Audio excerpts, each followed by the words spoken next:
guys, remember the good old NES days? Remember that rad cartoon DuckTales? Remember that theme song? Well, guess what? It's back.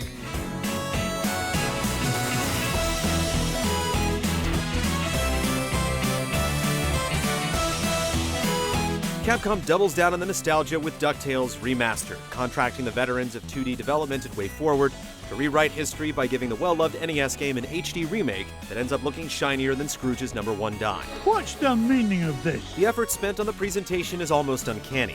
Scrooge McDuck and his cartoon cohorts could hardly look any more charming and expressive, which is great, and the mixed soundtrack does justice to the catchy and memorable tunes of the original.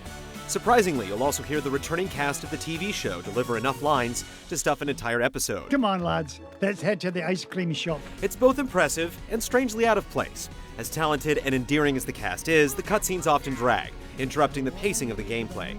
Since you'll want to be out there making DuckTales rather than watching them, you might just skip them altogether. Oh, blather and blatherskite, I'm useless. After an introductory level gets you acquainted with Uncle Scrooge's pogo-happy golf-swinging style of adventure, you're free to select your next destination from a list of locations. Each one holds an open level where you must search for a number of minor objects in order to unlock the way to a legendary treasure, invariably guarded by some vile villain with numerous ways to knock the feathers out of you. They may take a surprising number of pogo blows to the skull, but the updated boss battles are generally fun and well-designed, offering just the right amount of challenge.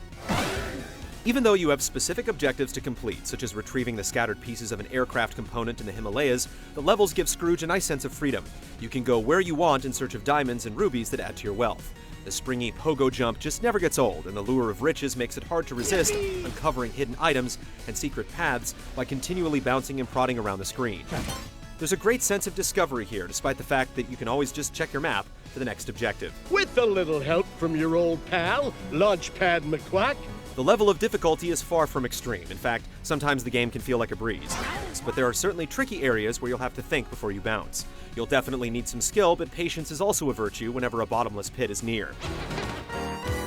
You don't need to completely master the entire game before reaching the ending, since your progress is saved every time you complete a stage, but losing too many lives will hurt your chances of besting the boss and walking away with your loot. So there's still some feeling of pushing your luck to satisfy your greed. DuckTales Remastered uses the same basic level layouts, game mechanics, and ideas, but everything here is at least a little bit different than the original. Things feel a bit more straightforward in the remake, and maybe the sense of mystery has been somewhat diminished, but there are also some very worthwhile additions to the NES original. The best of the added material strengthens the game's finale, and relieves some of the repetition of the original, an unmistakable improvement. Hey, wait a minute. Something's screwy. In other ways, the game seems to miss the point. Instead of tallying up your accumulated millions at the end of the game, or challenging you to maximize your material gains for a better ending, you're asked to spend your hard-earned cash on concept art and other frivolous extras. It's just kind of hard to imagine Scrooge would drop hundreds of thousands of dollars on a picture of the Beagle Boys. DuckTales Remastered is clearly made with care and considerable skill, but it might actually have a little too much love for its source material. It looks and sounds great, but the huge effort spent to tell a story in the same voice as the TV show gives it the unbalanced feel of a fan project. There's plenty of fun and appeal in this new DuckTales, though, and let it never be said that Scrooge McDuck doesn't deserve just a bit more time in the spotlight.